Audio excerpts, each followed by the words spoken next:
Shalom mes chers frères et sœurs à travers le monde, soyez bénis, que la grâce et la paix du Seigneur soient avec chacun d'entre vous. Nous bénissons encore le Seigneur pour ce moment qu'il nous accorde afin que nous poursuivons notre enseignement sur la véritable Église. Nous en sommes au 9e chapitre que nous avons terminé hier. Aujourd'hui, nous allons entamer la 10e chapitre. Aujourd'hui, nous sommes au chapitre 10 de notre enseignement sur la véritable Église. Mais avant de commencer, j'aimerais vous saluer, vous tous, mes frères et sœurs à travers le monde, notamment mes frères qui sont en Afrique, ceux qui sont en Europe, ceux qui sont aux États-Unis, ceux qui sont en Australie, ceux qui sont aussi en Océanie. Recevez la paix et la grâce du Seigneur. J'aimerais aussi vous encourager, comme je ne cesserai de le dire, que vous devez vérifier si ce que nous enseignons, si cela est vrai. Vous devez être comme les chrétiens de Béret. Vous devez ouvrir vos Bibles lorsque vous suivez nos enseignements, de vérifier si ce que nous disons est conforme à l'Écriture. Avec la grâce de Dieu, avec le Saint-Esprit, nous en sommes convaincus que si vous vérifiez, le Saint-Esprit vous confirmera que c'est juste ce que nous disons ou que ce n'est pas juste ce que nous disons. Mais si vous ne vérifiez pas, comment est-ce que le Saint-Esprit va vous parler? À moins que vous avez déjà une connaissance de ce que nous disons. Mais si vous n'avez pas encore une connaissance approfondie, certaine, sur ce que nous disons, vous devez vérifier pour voir si ce que nous disons, si cela est conforme ou pas. J'aimerais aussi vous encourager, vous mes frères et sœurs, qui partagez les enseignements, de continuer à partager. Nous ne sommes pas ici pour nous amuser, mais nous sommes là pour faire l'œuvre de Dieu. Et j'ai besoin de vous, comme vous aussi vous avez besoin de moi. Alors, je vous demande de partager massivement ces enseignements. Il faut que le monde entier, en l'occurrence ceux qui se réclament de Dieu, puissent connaître cette vérité qui concerne l'Église. Ils doivent le connaître. Beaucoup ne le connaissent pas, beaucoup ne le savent pas. Mais si vous et moi, nous partageons ces choses, beaucoup auront cette connaissance. Sachez-le très bien qu'il est écrit dans le livre de Osée 4, Osée chapitre 4, le verset 6, il est écrit que mon peuple périt parce qu'il lui manque quoi? De la connaissance. Mon peuple périt parce qu'il lui manque de la connaissance. Et la connaissance, c'est ce que nous venons partager. La connaissance de Dieu, c'est ce que nous venons publier. Mais vous devez le partager, bien évidemment, à ceux qui veulent recevoir nos enseignements. Il y a certaines personnes à qui vous allez les envoyer, ils vont vous rire au nez. Ils vont vous dire, nous ne voulons pas écouter ce genre de choses. Alors vous arrêterez de partager avec ce genre de personnes. Mais s'il y a des personnes qui aiment ce que vous leur envoyez, pourquoi vous ne continuez pas à leur envoyer? Regardez, moi je suis fidèle à mon poste, j'enseigne tous les jours. Donc j'ai besoin que ces enseignements soient partagés. Même si ce n'est pas partagé, je continuerai à enseigner. Si ce n'est que 2 personnes qui suivent, ou même une personne qui suit, même pour cette seule personne qui suit là, je serai toujours derrière la chair pour parler de la parole de Dieu. Parce que c'est pour cela que je suis né dans ce monde. Que le Seigneur vous bénisse pour vous qui obéissez. Alors nous allons prier et nous allons continuer notre enseignement. Père éternel, Dieu de grâce, Dieu d'amour, Dieu de bonté, Dieu de paix. Je vais encore te bénir en ce jour. Toi qui m'as renouvelé le souffle de vie, qui permet que je puisse bouger, qui permet que je puisse parler. Je vais encore te glorifier encore, Papa, ce matin. Père, reçois la gloire, la louange, l'honneur qui t'est dû, Papa. Toi qui es le Père de tout esprit. Toi qui dis et la chose arrive. Toi qui ordonnes et elles existent. Papa, je vais te bénir, je vais te glorifier. Merci encore pour ce moment que tu rends disponible afin que je puisse venir encore partager ta parole, donner tes instructions à ton peuple, à ceux-là que tu as sauvés, à ceux-là que tu as ramené des ténèbres à la lumière. Tu veux qu'ils comprennent ce que c'est que la lumière. Voilà pourquoi tu as mis dans mon cœur cet enseignement sur la véritable Église. À présent, Papa, je vais continuer l'enseignement. Mais papa, je te prie de m'aider afin que tout ce qui sortira de ma bouche, que cela ne soit que ta parole et rien que ta parole, papa. Donne une écoute attentive à mes frères et sœurs à travers le monde qui m'écoutent et qui me reçoivent, papa. Surtout ceux-là qui mettent, Seigneur Dieu, en pratique ce que nous enseignons. Surtout ceux-là, Seigneur Dieu, qui mettent en pratique ce que nous disons. Père, donne-leur la compréhension de ta parole. Donne-leur l'esprit de discernement. Donne-leur l'amour de la vérité pour qu'ils puissent comprendre ce que tu veux faire dans la vie de chacun d'entre nous. Éternel mon Dieu, reçois la gloire, l'honneur et la puissance pour des siècles et des siècles.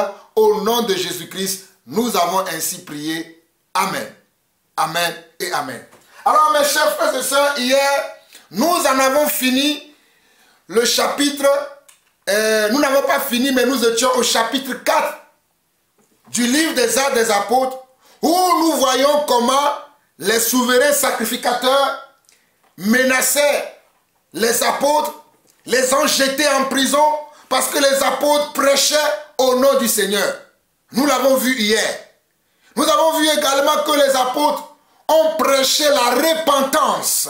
Ils étaient là, au sein du peuple, au milieu du peuple et au milieu des sacrificateurs. Ils parlaient de quoi? Ils parlaient de la repentance.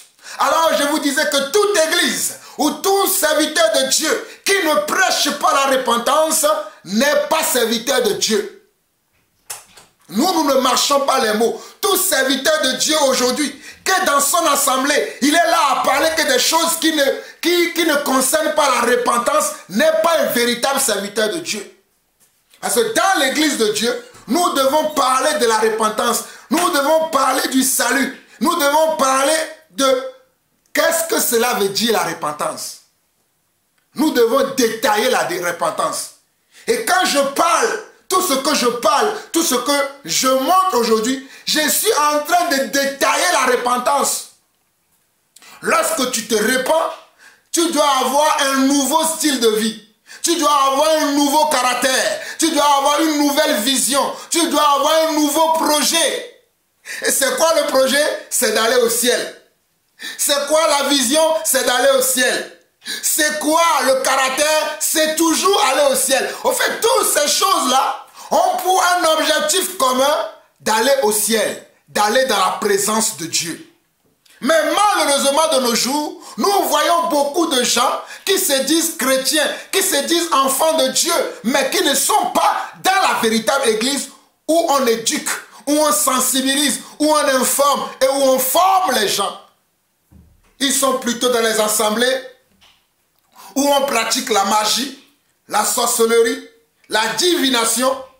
On pratique des spectacles qui n'ont rien à voir avec la parole de Dieu. Je vous assure que lorsque je finirai cet enseignement, je vais vous montrer plusieurs vidéos d'assemblée. Les vidéos sont déjà là, mais nous allons étape par étape. Lorsque je vais finir cet enseignement, je vais vous montrer plusieurs vidéos de plusieurs assemblées différentes. Et vous allez voir que ce qui se fait dans ces assemblées-là est différent de ce que nous allons voir, ou bien de ce que nous sommes en train de voir dans la parole de Dieu. Alors que le Seigneur vous bénisse, prenons la parole maintenant. Nous avons arrêté hier, comme je l'ai dit, dans Actes chapitre 4, et nous allons continuer dans le passage où nous sommes arrêtés, dans Actes chapitre 4. Et aujourd'hui, nous allons voir que 2 chapitres. Croyez-moi, cet enseignement que j'ai dit au départ, que ce sera 12 chapitres, le Seigneur vient de me confirmer et me confirme toujours que cet enseignement ira au-delà de 12 chapitres. Pour l'instant, je ne peux pas vous dire à combien de chapitres je vais m'arrêter. Mais je m'arrêterai lorsque le Seigneur me dira, c'est bon, tu as assez parlé maintenant sur ce thème, maintenant on va commencer d'autres choses. Donc moi je suis conduit selon l'esprit. Voilà pourquoi je prends le temps de rester dans les détails, dans les moindres détails des Écritures, afin de vous montrer ce que c'est que la véritable Église. Pour que vous ne vous trompez pas par qui que ce soit ou par quoi que ce soit, mais que vous soyez sûr que vous êtes dans la véritable Église. En tout cas, quant à ce qui concerne moi, je sais que je suis dans la véritable Église. Nous sommes dans Actes chapitre 4. Nous nous sommes arrêtés hier au verset 15. Mais pour nous rappeler la mémoire, afin de continuer la lecture de la parole et l'explication, nous allons remonter au verset 11, où l'apôtre Pierre disait, « Jésus est la pierre rejetée par vous qui bâtissez, et qui est devenue la principale de l'angle. Il n'y a de salut en aucun autre, car il n'y a sous le ciel aucun autre nom qui a été donné parmi les hommes par lequel nous devions être sauvés. » Lorsqu'il vit l'assurance de Pierre et de Jean, il fut étonné, sachant que c'étaient des hommes du peuple sans instruction, et il les reconnut pour avoir été avec Jésus. Mais il voyait là près d'eux l'homme qui avait été guéri, et il n'avait rien à répliquer. Mes chers frères et sœurs, regardez bien le verset 11. L'apôtre Pierre a dit, la pierre rejetée par vous. La pierre rejetée par vous. La pierre c'est qui? C'est la parole. La parole c'est qui? C'est Jésus. Dans ce verset-là, il y a une révélation que vous devez avoir. Quand on dit la pierre que vous avez rejetée, ils ont rejeté qui? Ils ont rejeté Jésus. Alléluia. Ils ont rejeté Jésus. Mais qui est Jésus? Jésus, c'est la parole. Jésus, c'est la parole de Dieu. Alléluia. Au commencement était la parole. La parole était avec Dieu et la parole était Dieu. Mais qu'est-ce que ces hommes-là ont refusé, ont rejeté? Ils ont rejeté la parole. Comme lorsque nous prêchons aujourd'hui, beaucoup d'entre vous, vous nous rejetez. Il n'y a rien de nouveau sous le soleil. Ce qui a été, c'est ce qui est et c'est ce qui sera. La pierre qu'ont rejetée, vous les bâtisseurs. Qui sont les bâtisseurs? C'est ceux qui bâtissent des cathédrales aujourd'hui. Des bâtiments qu'ils appellent églises, dans laquelle ils font du n'importe quoi. C'est eux qui ont rejeté la parole. C'est eux qui ont rejeté l'agneau de Dieu. C'est eux qui ont rejeté Yeshua le Messie. C'est eux qui ont rejeté la parole. C'est eux qui ont rejeté l'esprit. C'est eux qui ont rejeté la vérité. Mes frères, est-ce que vous comprenez la même chose que je comprends? Voilà les détails que je vais vous montrer. Jésus est la pierre rejetée par vous qui bâtissez et qui est devenue la principale de l'angle. Jésus est la pierre rejetée par vous qui bâtissez. Ils bâtissent quoi? Ils bâtissent des temples dans lesquels ils utilisent le peuple. Ils outragent le peuple. Ils trompent le peuple. Ils volent le peuple avec le nom de Jésus. Mais ils refusent la parole de Jésus. Ils refusent l'esprit de Jésus. Ils refusent l'engagement que Jésus leur demande. Ils le refusent. Vous voyez comment les hommes de nos jours sont en train de tromper les gens, tromper la vigilance des gens dans l'église. Vous voyez? C'est terrible de voir de nos jours que les gens vont à l'église, prient avec des serviteurs de Dieu, mais ils ne comprennent même pas pourquoi ils sont là. C'est simplement, on a dit que, il y a un pasteur ici, il y a une assemblée ici, ils y vont. Il y a un prophète ici, il y a une assemblée ici, ils y vont. Mais pourquoi ils sont là, ils ne savent pas. Ils ne savent pas. Voilà pourquoi je vous dis que ici, Pierre leur a dit clairement, comme moi aussi je l'ai dit clairement. Il leur a dit clairement, la pierre qu'a rejeté vous les bâtisseurs. Mais dans le mot vous là, il y avait les pharisiens, il y avait les sadducéens, il y avait le souverain sacrificateur Anne. Il y avait les scribes, ceux qui sont censés enseigner et conduire le peuple. Nous l'avons vu plus haut.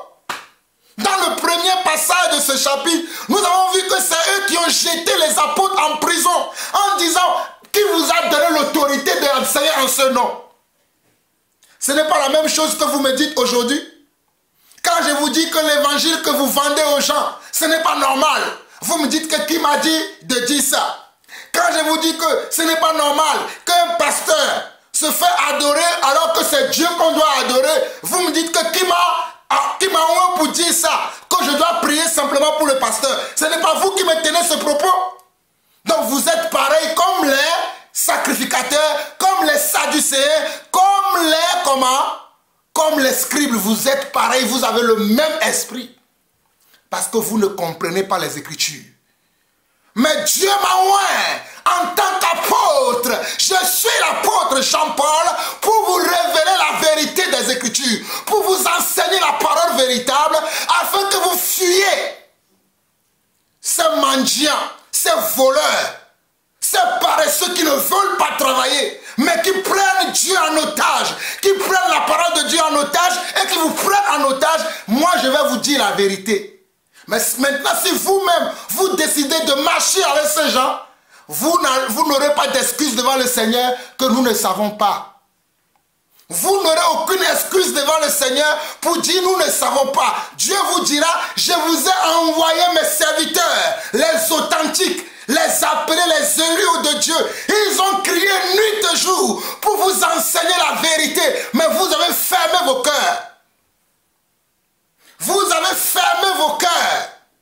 Dieu vous le dira. Parce que beaucoup d'entre vous, vous fermez vos cœurs aujourd'hui lorsque vous écoutez la voix de l'Éternel. Dieu vous le dira. Matthieu chapitre 15 dit, ce peuple m'honore comme à des lèvres. On va lire ça rapidement. Matthieu chapitre 15, on va lire ça rapidement, on va revenir ici. Matthieu chapitre 15. Nous sommes dans l'enseignement sur la véritable église, celle que Dieu lui-même a bâtie. Pas celle que les hommes ont bâtie et qu'ils se réclament de Dieu, mais celle que Dieu lui-même a bâtie avec sa parole. Alors dans Matthieu chapitre 15, le verset 5 au verset 9, non, on peut lire même à partir du premier verset jusqu'au verset 9 rapidement. Alors des pharisiens et des scribes vinrent de Jérusalem auprès de Jésus et dirent, pourquoi tes disciples transgressent-ils la tradition des anciens?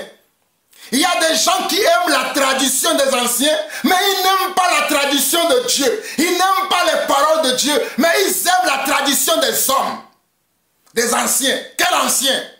Écoutez l'écriture. Pourquoi tes disciples transgressent la tradition des anciens? Car ils ne se lavent pas les mains quand ils prennent leur repas. Il leur répondit, et vous, pourquoi transgressez-vous le commandement de Dieu au profit de votre tradition? Mais vous, pourquoi transgressez-vous le commandement de Dieu au profit de votre tradition, au profit de vos ambitions, au profit de vos rêves, au profit de vos ambitions mondaines? Vous avez des ambitions mondaines et vous voulez les inculquer au peuple de Dieu. Pourquoi vous annulez la parole de Dieu au profit de vos traditions? Mes chers frères et sœurs, pourquoi vous qui fréquentez les assemblées, soi-disant assemblée de Dieu, soi-disant église évangélique, soi-disant témoin de ceci, témoin de cela, pourquoi vous transgressez la parole de Dieu? Pourquoi? Why? Why?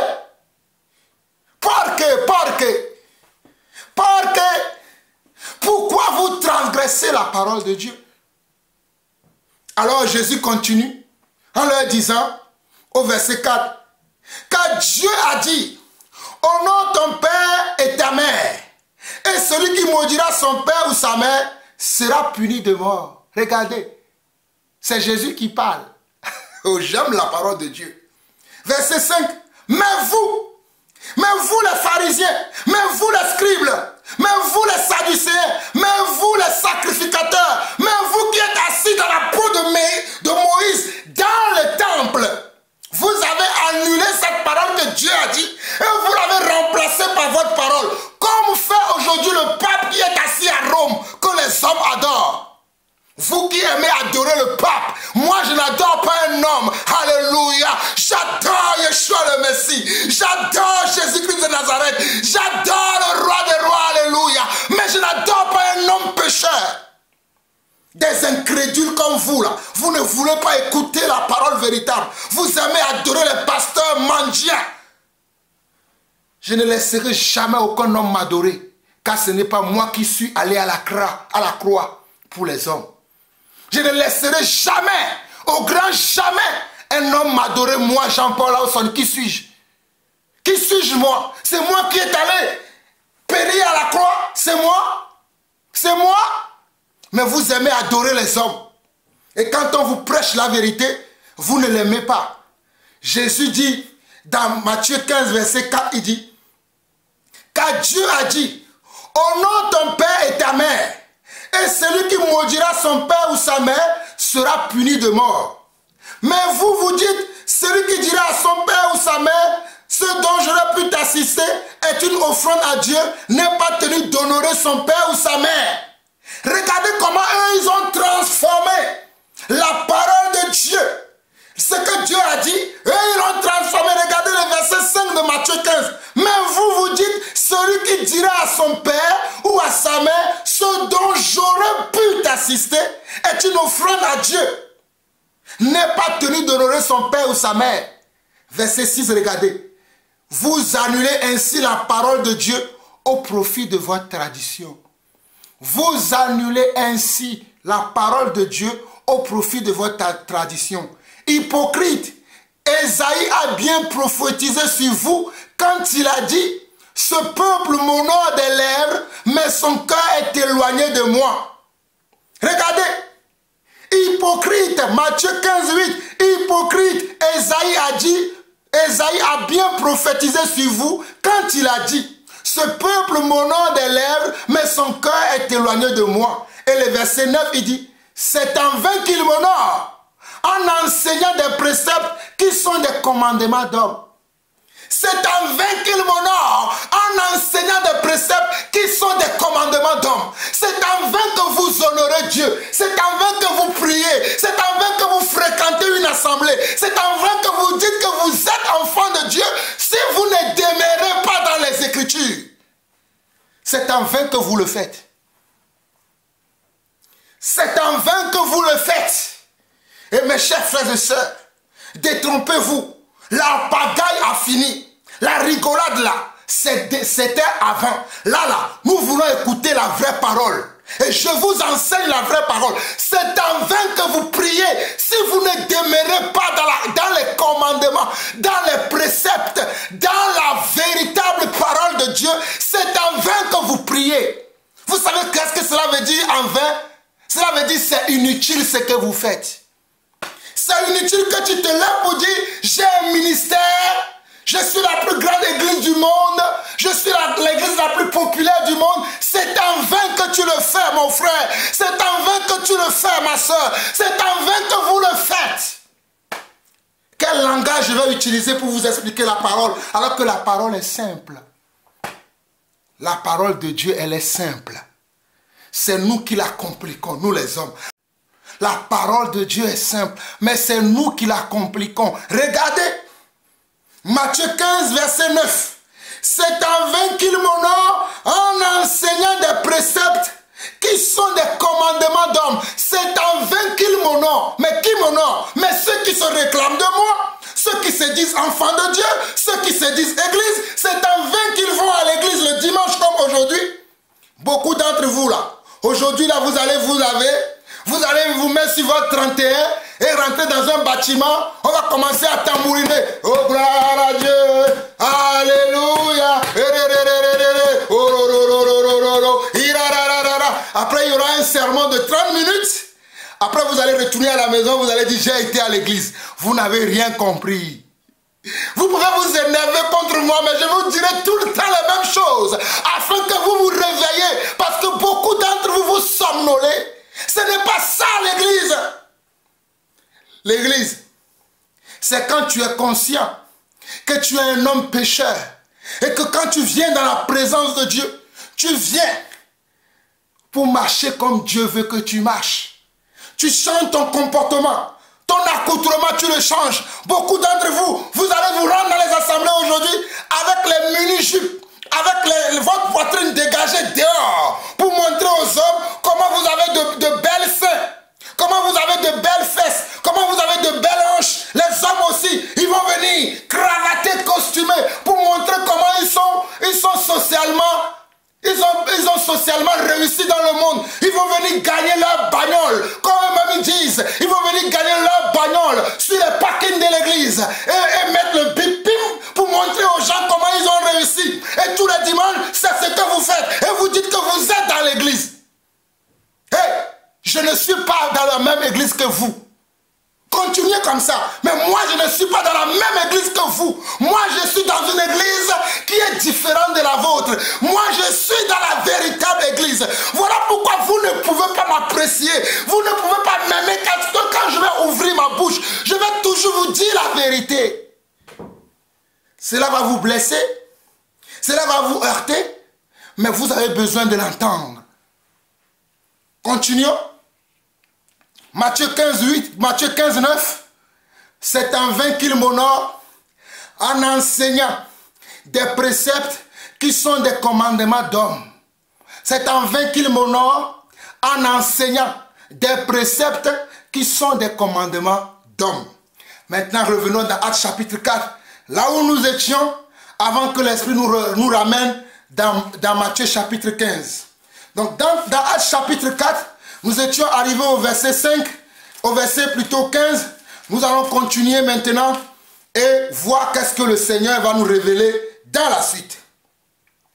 Au verset 7, il dit, « Car il est manifeste pour tous les habitants de Jérusalem qu'un miracle signalé a été accompli par eux et nous ne pouvons pas le nier. Mais afin que la chose ne se répande pas davantage parmi le peuple, défendons-leur avec menace. » Regardez, nous sommes dans Actes chapitre 4, le verset comment? Le verset 16. C'est très important. Actes chapitre 4, le verset 16 qui dit, « Car il est manifeste pour tous les habitants de Jérusalem qu'un miracle signalé a été accompli par eux et nous ne pouvons pas le nier. Mais afin que la chose ne se répande pas davantage parmi le peuple, défendons-leur avec menace de parler désormais à qui que ce soit en ce nom-là. » Regardez le comportement des pharisiens, le comportement des souverains sacrificateurs, le comportement de ceux qui étaient censés enseigner le peuple. Ils ne le faisaient pas comme cela se doit. Et quand certains le font comme cela se doit, ils se disent maintenant, si nous ne les défendons pas d'enseigner en ce nom, avec menace, ils vont continuer à gagner tout le peuple. Voilà pourquoi je vous dis que vous devez partager mes enseignements. Parce que si vous ne partagez pas, c'est comme si vous êtes également sur la menace. C'est la même chose. Vous êtes également sur la menace de ne pas partager la vérité. Parce que si la vérité va, elle va comment? Rencontrer des gens et elle va les transformer. Mais puisque les hommes ne veulent pas que les gens se transforment, ils vont vous dire non, ne partagez pas ça. Il n'a pas compris. C'est lui qui vous amène dans l'erreur. Mais c'est la même chose, c'est la même méthode. Mais ici, là, il y a un détail que vous devez remarquer. Un détail qui est très important. Regardez comment les pharisiens se comportent. Ils disent au verset 17, « Mais afin que la chose ne se répande. » Mais afin que la chose, quelle chose? L'enseignement des apôtres. Quelle chose? Le comportement des apôtres. Quelle chose? L'instruction des apôtres. Quelle chose? La manière de faire des apôtres. Afin que cela ne se répande pas. Défendons-leur avec menace de parler désormais à qui que ce soit en ces noms-là. Défendons-leur de parler dans le nom de ce monsieur qui, Yeshua le Messie, à qui que ce soit. Défendons-leur. Défendons-leur. Est-ce que vous comprenez les Écritures? On a défendu aux apôtres, les authentiques serviteurs de Dieu. On leur a défendu de ne plus prêcher au nom de Jésus. Parce que les apôtres, lorsqu'ils prêchaient au nom de Jésus, les foules venaient à la foi. Les foules se convertissaient. Les gens comprenaient la véritable pensée de Dieu. Les gens comprenaient la véritable façon que Dieu attend de nous. Les gens comprenaient qu'ils étaient dans le péché. Les gens comprenaient qu'ils avaient le mauvais comportement, la mauvaise manière de comprendre Dieu. Alors, frappés de jalousie et de haine envers les apôtres, les souverains sacrificateurs, accompagnés des Sadducéens, des pharisiens, des scribes, ils ont interdit aux apôtres de ne plus prêcher au nom de Jésus. Et ils leur ont fait cela avec menace. Je dis bien avec menace. Croyez-moi, mes chers frères et sœurs, Jean-Paul Lawson aussi est menacé.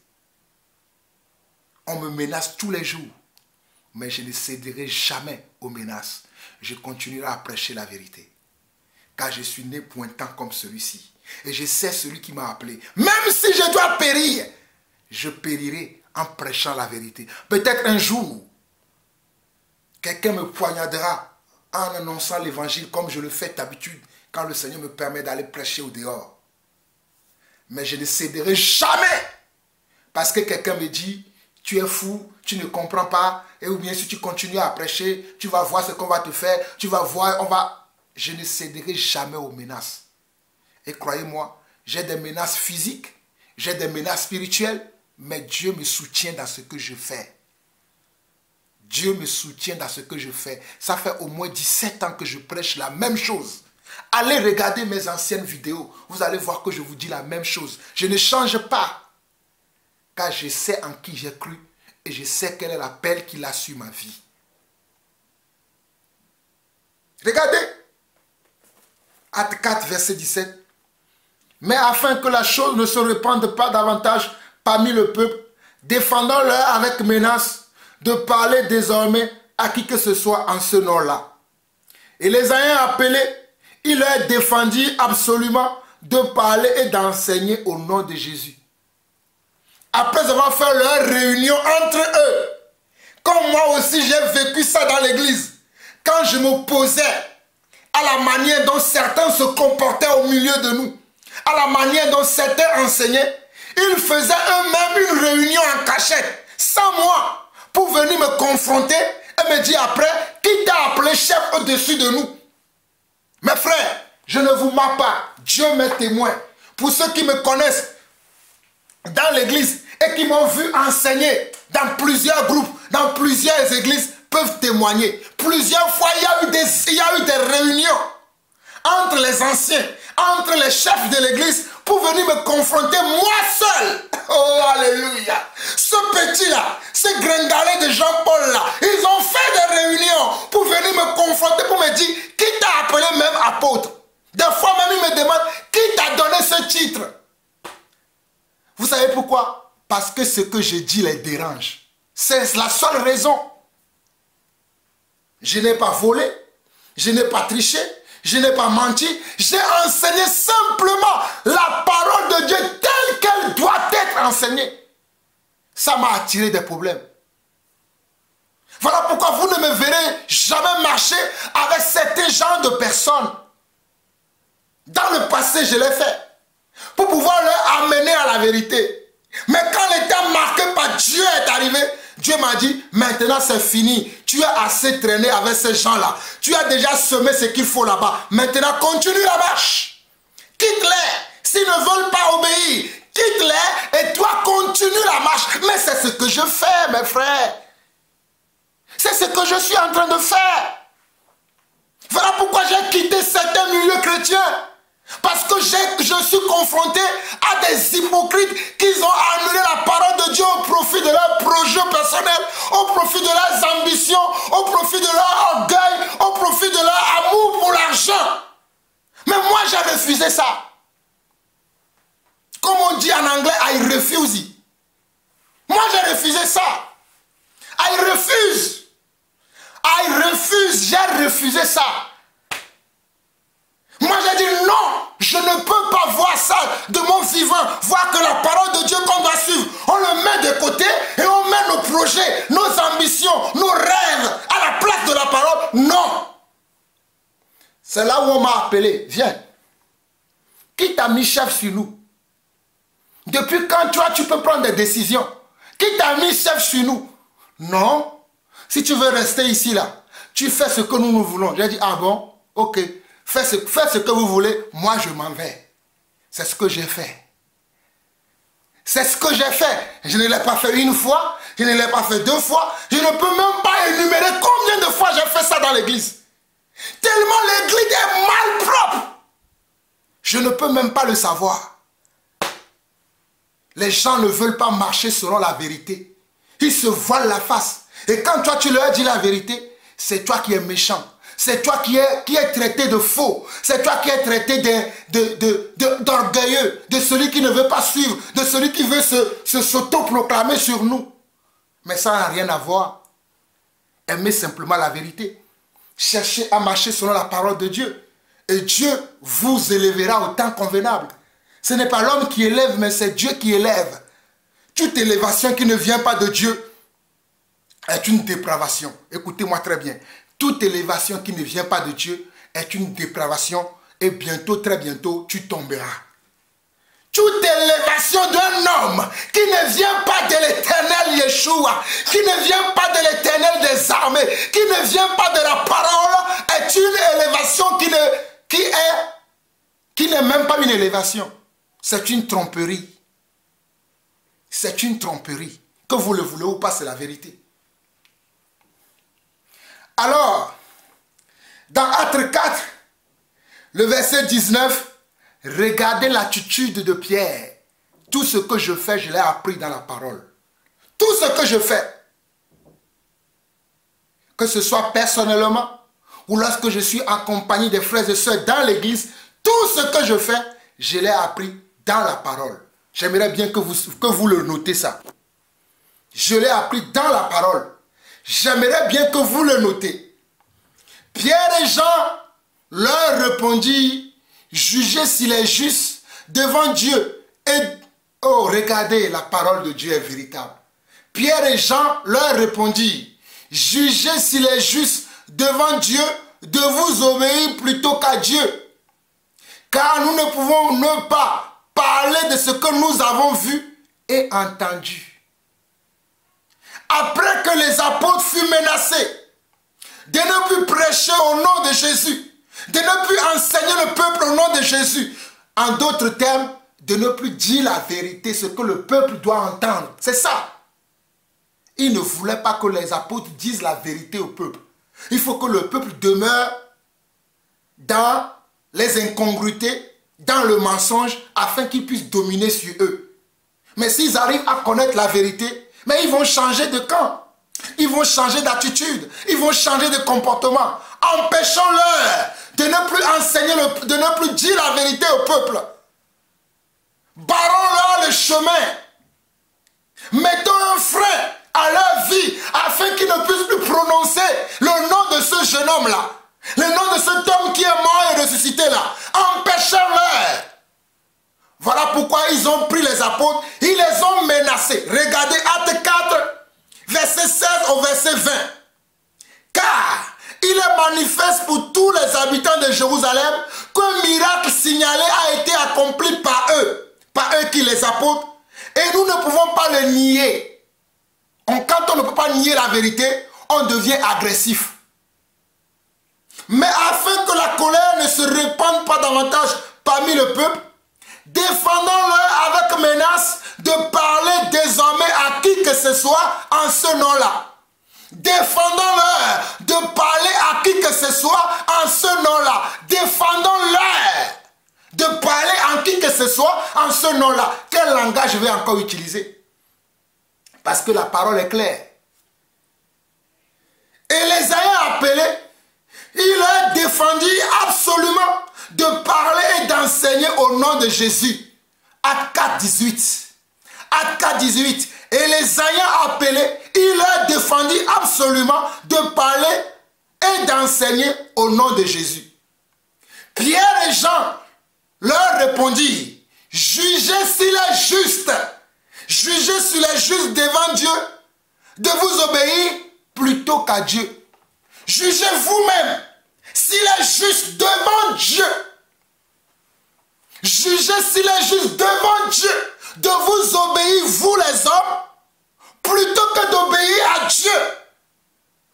Mais c'est la même chose que je fais aujourd'hui. Je Jugez vous-même s'il est juste de fréquenter une assemblée dans laquelle on doit enseigner la parole de Dieu, dans toutes ses formes, dans toute la vérité que la Bible concerne. On doit tout dire, on ne doit rien cacher.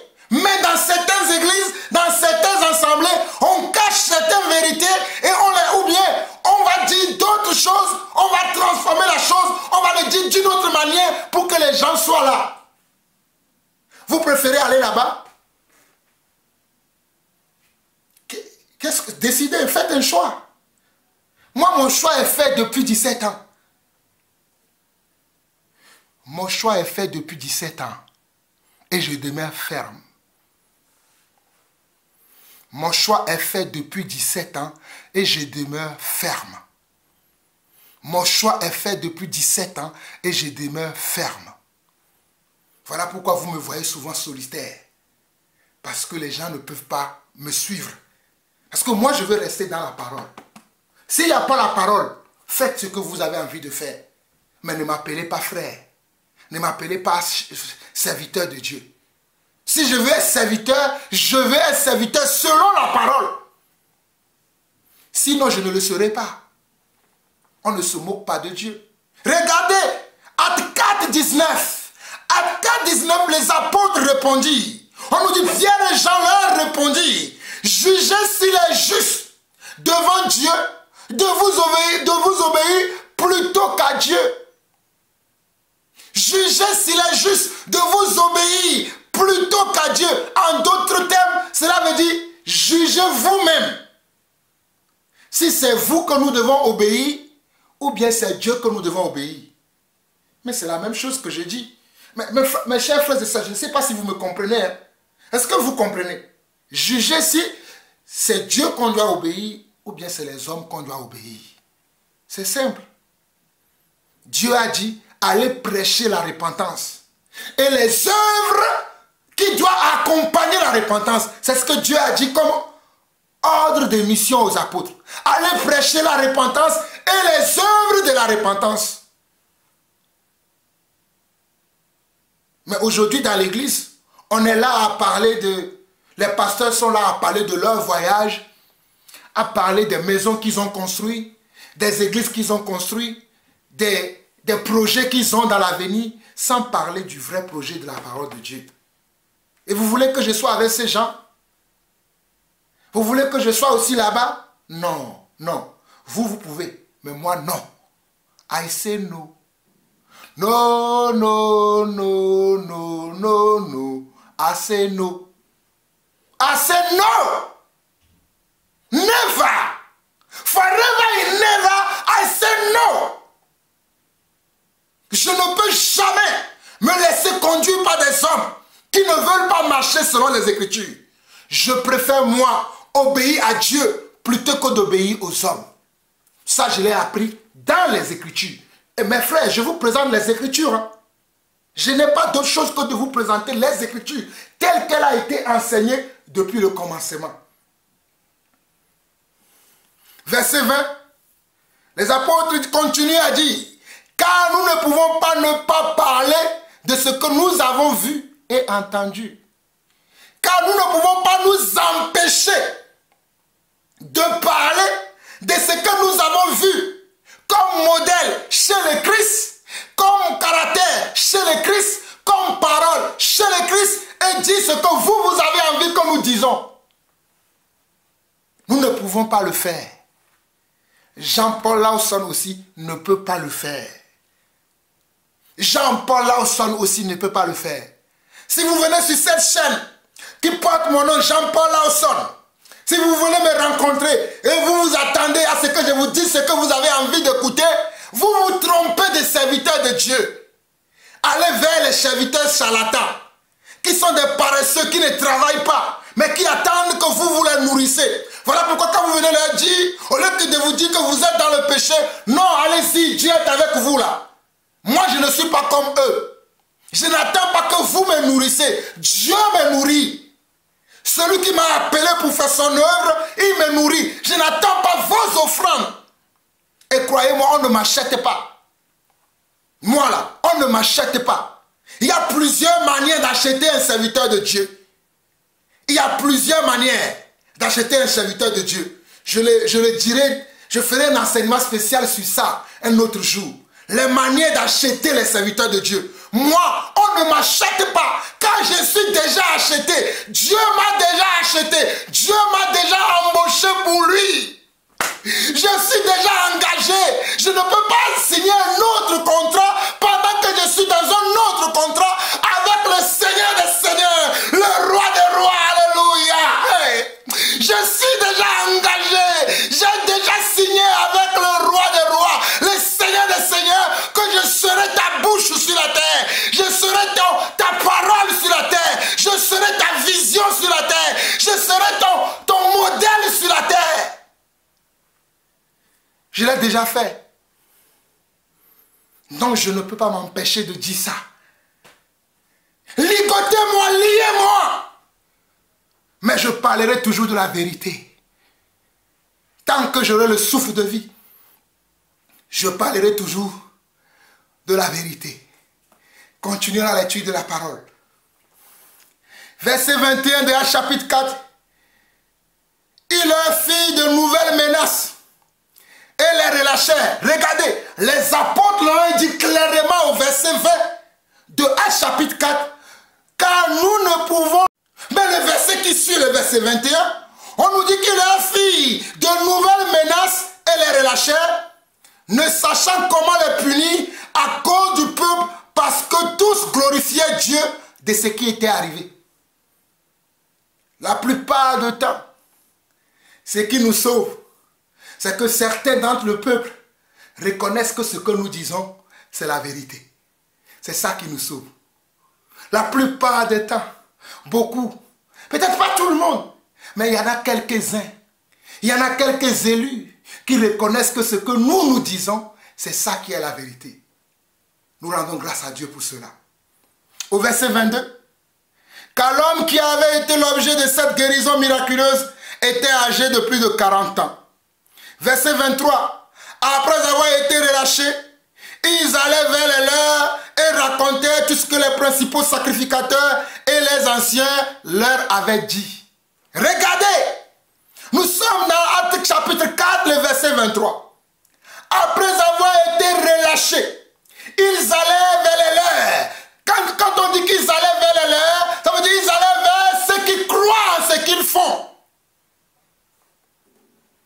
Ils allaient vers les leurs, veut dire ils vont vers ceux qui croient en ce qu'ils font et en ce qu'ils sont. Ils allaient vers les leurs et racontaient tout ce que les principaux sacrificateurs et les anciens leur avaient dit. Voilà pourquoi moi aussi, dans mes enseignements, je donne des témoignages sur les menaces qui planent sur ma vie, sur comment j'ai été rejeté par les hommes dans le système religieux, comment j'ai été rejeté par les frères et sœurs quand je leur enseigne la vérité, comment j'ai été maltraité, méprisé, injurié, traité de faux de tous les noms. Mais je demeure toujours celui qui dit la vérité. Je ne change pas. Verset 24. Lorsqu'ils eurent entendu, ils élevèrent à Dieu la voix tous ensemble. Lorsqu'ils sont partis voir leurs frères dans la foi, ceux qui marchent dans la vérité, ceux qui savent que ce que les apôtres enseignent, c'est la vérité. Ce qu'ils disent, c'est comme ça que l'église doivent être enseignée. C'est comme ça qu'on doit conduire l'église, pas autrement. Il n'y a pas une autre façon de conduire l'église que de la conduire dans la vérité. Il n'y a pas une autre manière, un autre style que nous devons adopter dans la conduite de l'église. La seule conduite, le seul caractère, la seule parole qui doit être notre mission, c'est de dire simplement la vérité. Et la vérité, c'est quoi? C'est la parole de Dieu telle qu'elle a été annoncée dès le commencement. Sans ni rien rajouter, sans rien retrancher. Sans rien ajouter, sans rien retrancher. Sans changer la forme, sans changer l'idéologie, sans changer le contenu. Mais le contenu doit être pareil. Hier, aujourd'hui et demain. Mais aujourd'hui, les contenus, beaucoup de contenus sont changés, ont été transformés par les pères bâtisseurs des temples. Et vous les suivez, vous les suivez. Je ne suis pas un mouton, moi. Je suis un agneau. Je ne suis pas un mouton, je suis un agneau. Je suis un brebis du Seigneur. Je ne suis pas un mouton qui suit les gens bêtement, aveuglement. Non, je suis un agneau, un brebis du Seigneur. Et le Seigneur dit, mes brebis entendent ma voix et ils me suivent. Es-tu brebis du Seigneur? Entends-tu la voix de Dieu quand il parle? Ou tu entends la voix des hommes? Entends-tu la voix de Dieu quand Dieu te parle? Ou tu attends la voix des hommes? Ma soeur, mon frère, entends-tu la voix de Dieu quand Dieu te parle? Verset 24. Lorsqu'ils eurent entendu, ils élevèrent à Dieu la voix tous ensemble et disent, Seigneur, toi qui as fait le ciel et la terre, la mer et tout ce qui s'y trouve, c'est toi qui as dit par le Saint-Esprit, par la bouche de notre Père, ton serviteur David, pourquoi ce tumulte parmi les nations et ces vaines pensées parmi les peuples? Les rois de la terre se sont soulevés et les princes se sont ligués contre le Seigneur et contre son nom. En effet, contre ton saint serviteur, Jésus, que tu as oint, Hérode et Ponce Pilate se sont ligués dans cette ville avec les nations et avec les peuples d'Israël pour faire tout ce que ta main et ton conseil avaient arrêté d'avance. Regardez la prière.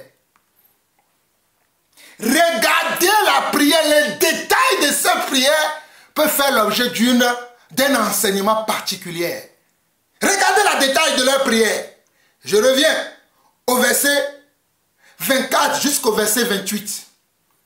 Lorsqu'ils l'eurent entendu, ils élevèrent à Dieu la voix tous ensemble et dirent, Seigneur, toi qui as fait le ciel, la terre, la mer et tout ce qui s'y trouve, c'est toi qui as dit par le Saint-Esprit, par la bouche de notre Père, ton serviteur David. Voici les références. Oh, ton serviteur David, notre Père. C'est toi qui as dit, par la bouche de ton serviteur, notre Père David. Pourquoi ce tumulte parmi les nations et ces vaines pensées parmi les peuples? Les vaines pensées, les vaines pensées, les vaines pensées dans l'église de nos jours, les vaines pensées dans le cœur des enfants de Dieu de nos jours, les vaines pensées dans le cœur de ceux qui se réclament de Dieu aujourd'hui. Il n'y a plus la pensée de Dieu. Il n'y a plus l'amour de Dieu. C'est l'orgueil de la vie. C'est l'amour du monde qui a remplacé la pensée de Dieu aujourd'hui dans les cœurs. C'est l'amour de l'argent. C'est l'amour de la popularité. L'amour d'être grand. C'est ça qui a remplacé la pensée de Dieu dans le cœur de beaucoup d'enfants de Dieu aujourd'hui.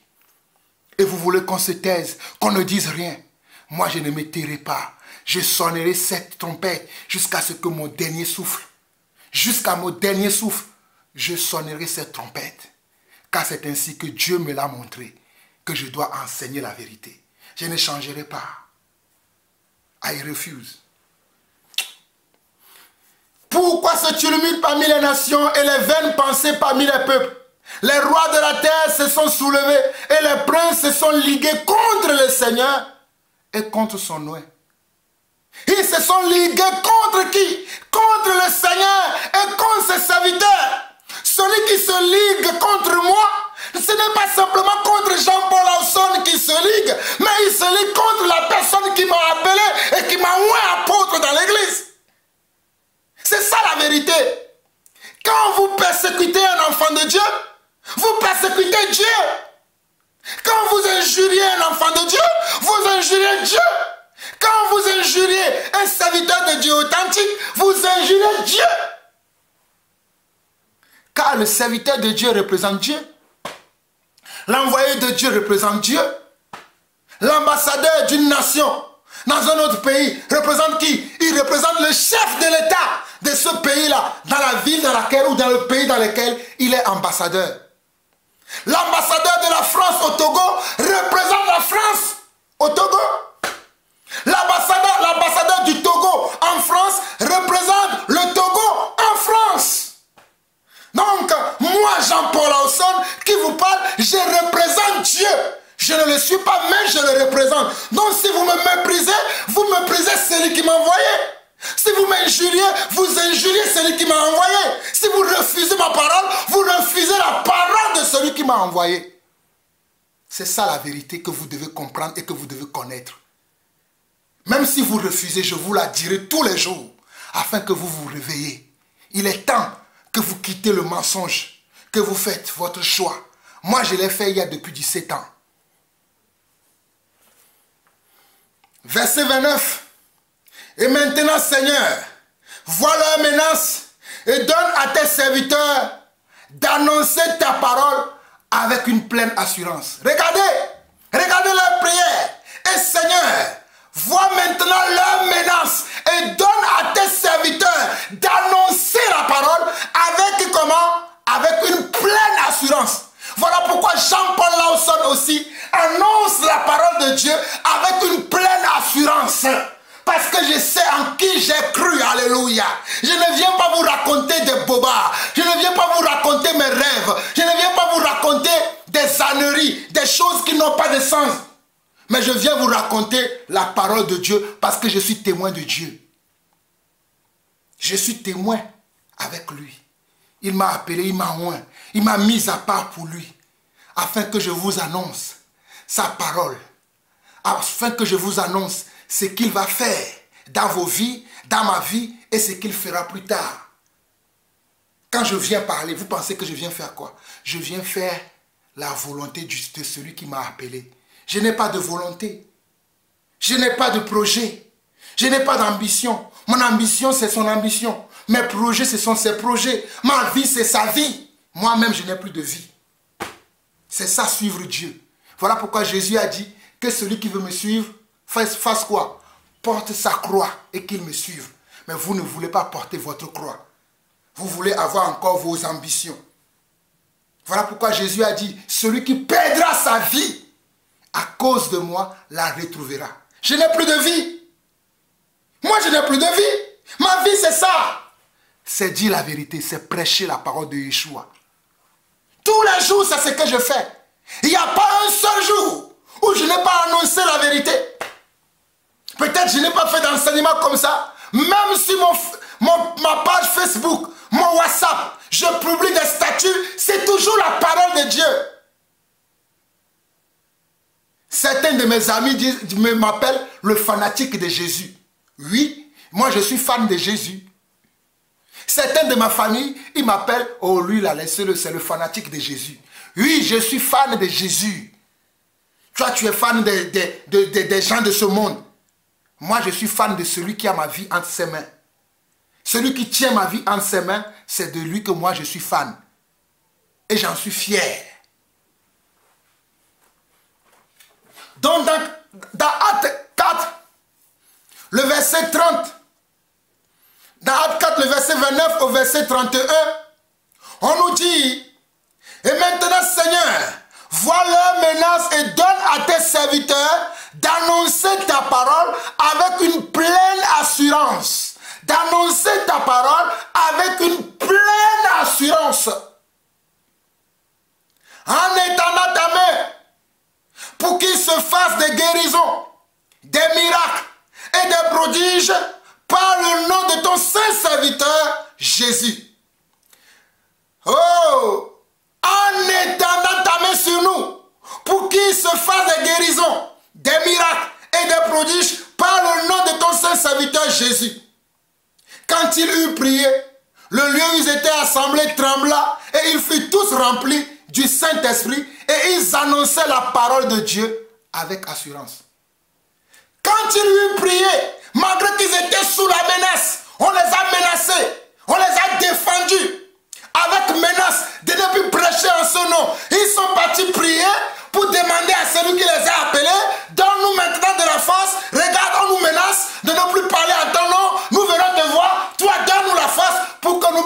continué à parler. Dieu l'a fait ou pas? Il l'a fait. Dieu l'a-t-il fait ou pas? Il l'a fait. Il est le même hier, aujourd'hui et éternellement. God is the same yesterday, is the same today, is the same forever. Je dis God, Dieu est le même hier, aujourd'hui et éternellement. Il a fait quand ils ont prié pour dire à Dieu, regarde Dieu. C'est toi qui nous as appelés. Tu nous as dit que nous devons parler de ta part. Ainsi, nous avons commencé à parler de ta part, mais nous sommes menacés de mort. Nous sommes menacés d'être jetés en prison. Mais Seigneur, nous ne pouvons ne pas parler de ce que tu nous as dit et ce que nous avons entendu. Maintenant, vois leurs menaces. Donne-nous maintenant de la force, de l'assurance pour que nous puissions continuer à parler de ta part. Dieu l'a fait ou pas? Il l'a fait. Voilà pourquoi moi aussi je n'arrêterai pas. Parce que c'est lui qui me donne la force tous les jours. Si vous voulez savoir qu'est-ce que je mange la parole et je mange la prière. Je prie, je mange la parole, je viens parler. Je prie, je mange la parole, je viens parler. Parce que j'ai confiance en celui qui m'a appelé. Nous allons finir la lecture. La multitude de ceux qui avaient cru, nous sommes au verset 32. La multitude de ceux qui avaient cru n'était qu'un cœur et qu'une âme. Nul ne disait que ses biens lui appartenaient en propre, mais tout était commun entre eux. Les apôtres rendaient beaucoup de force témoignage de la résurrection du Seigneur et une grande grâce reposait sur eux tous. Regardez la parole du Seigneur, regardez ces détails. La multitude de ceux qui avaient cru n'était qu'un cœur et qu'une âme. Sommes-nous devenus qu'un seul cœur aujourd'hui dans l'église? Sommes-nous devenus qu'une âme aujourd'hui dans l'église? Quand des gens pensent que Jésus-Christ n'est pas Dieu. Quand des gens pensent que Jésus-Christ n'est jamais venu sur terre. Quand des gens pensent qu'on doit prier la mère de Jésus au lieu de prier Jésus. Nous avons le même cœur, la même âme? Absolument pas, nous ne l'avons pas. Nous ne sommes pas comme les chrétiens quand l'église a commencé. Voilà pourquoi moi j'ai refusé de marcher avec de telles personnes. Vous pouvez me traiter de très... Comment je peux dire ça? Vous pouvez me traiter de... Comment on peut dire ça? Le mot m'échappe, mais ça va me revenir. Mais moi je ne peux pas marcher avec les gens qui prient Marie. Marie est morte à la croix pour nous. Marie est une femme pécheresse comme nous. On ne prie pas Marie, on prie Jésus. La Bible dit tout ce que vous demanderez à mon nom, pas au nom de Marie, la Sainte Mère. Qui vous a dit que Marie est la mère de Dieu? Dieu n'a pas de mère. Dieu n'a pas de mère. Sainte Marie, Mère de Dieu, prie pour nous. Hey, Dieu n'a pas de mère. Dieu n'a pas de mère. Dieu n'a pas de mère. Il a utilisé le ventre de cette femme, appelée Marie, femme de Joseph, pour venir sur terre. Mais Dieu n'a pas de mère. Car Dieu n'a ni commencement, ni fin. Dieu n'a ni commencement, ni fin. Comment quelqu'un qui n'a ni commencement, ni fin peut avoir de mère? Comme j'attends souvent mes frères, mes soeurs catholiques. Oh non, mais si c'est Marie qui l'a porté, alors que Jésus lui-même de son vivant a dit à cette femme, femme, qu'a-t-il entre toi et moi? Jésus a dit ça à cette femme-là. Femme, qu'a-t-il entre toi et moi? Mes frères, ce sont ceux qui écoutent la parole de Dieu. Jésus a dit ça à cette femme. Mais aujourd'hui, vous dites que Marie mère de... Hé, Sharaboria, Isamahoraba. Hé, quittez ce genre d'église. Ouvrez vos yeux, sortez de là avant que cela ne soit trop tard. Sortez de là avant que cela ne soit trop tard.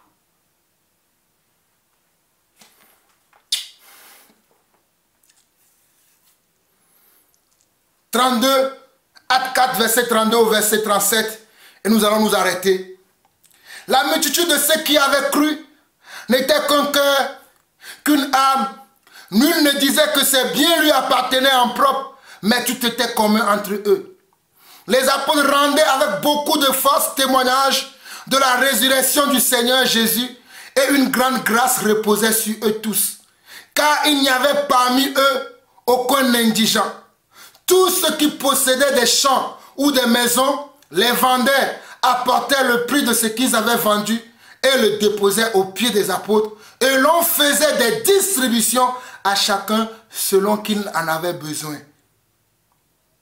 Joseph surnommé par les apôtres Barnabas et qui signifie fils d'exhortation, Lévite, originaire de Chypre, vendit un champ qu'il possédait, apportait l'argent et le déposait aux pieds des apôtres.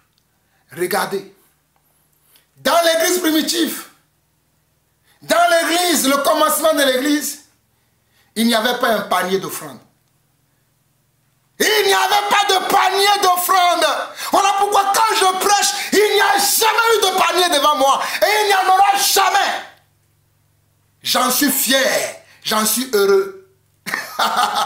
Mais allez demander à ces gens qui ont créé des bâtiments aujourd'hui s'ils peuvent faire la même chose comme moi. Ils ne peuvent pas parce qu'ils sont liés par le panier. Moi, je ne suis pas lié par un panier. Je suis lié par le Père. Je suis lié par Adonai. Je suis lié par Elohim. Je ne suis pas lié par un temple. Je suis lié par celui qui appelle. Dans l'église primitive, l'église quand elle a démarré, lorsque les gens étaient touchés par la vérité, ils comprenaient eux-mêmes qu'ils devaient soutenir leurs frères. Ils comprenaient eux-mêmes qu'ils devaient soutenir les serviteurs de Dieu. Le serviteur de Dieu n'avait pas besoin de dire soutenez-moi. Les gens comprenaient eux-mêmes qu'ils devaient le soutenir. Vous m'avez déjà vu, je suis venu ici dire hey, soutenez-moi, soutenez-moi, soutenez-moi. Parce que je sais que si vous êtes véritablement enfant de Dieu, vous allez me soutenir. Je bénis ma soeur Yonel, ma soeur Francine, qui sont les personnes qui me soutiennent souvent. Que le Seigneur vous bénisse pour l'œuvre que vous faites dans ma vie et dans la vie de l'Église. Vos soutiens me permettent de soutenir d'autres frères. C'est la vérité. Vos soutiens me permettent de soutenir d'autres frères. Je le fais moi-même des fois. Mais quand vous me soutenez encore, ça me permet de soutenir encore plus de personnes. Regardez, dans tout ce que je prêche là, je viens de citer que 2 noms. 2 personnes qui me soutiennent. Mais j'en suis fier. Je n'ai pas honte. Parce que je sais que quand on prêche la vérité, on n'a pas de soutien. Aujourd'hui, dans les commencements de l'église, quand on prêchait la vérité, on avait le soutien. Parce que les gens comprenaient. Mais aujourd'hui, quand tu prêches la vérité, tu n'auras pas de soutien. C'est pour faire quoi? C'est pour te déstabiliser. C'est pour te décourager. Mais moi, on ne me décourage pas. Quand je suis déjà découragé. On ne me décourage pas. Je suis déjà découragé. Et Dieu m'a encouragé. Et dans le courage du Seigneur, je suis tous les jours au front. N'ayant pas de vie, n'ayant pas de projet. Mes projets, c'est faire la volonté de Dieu.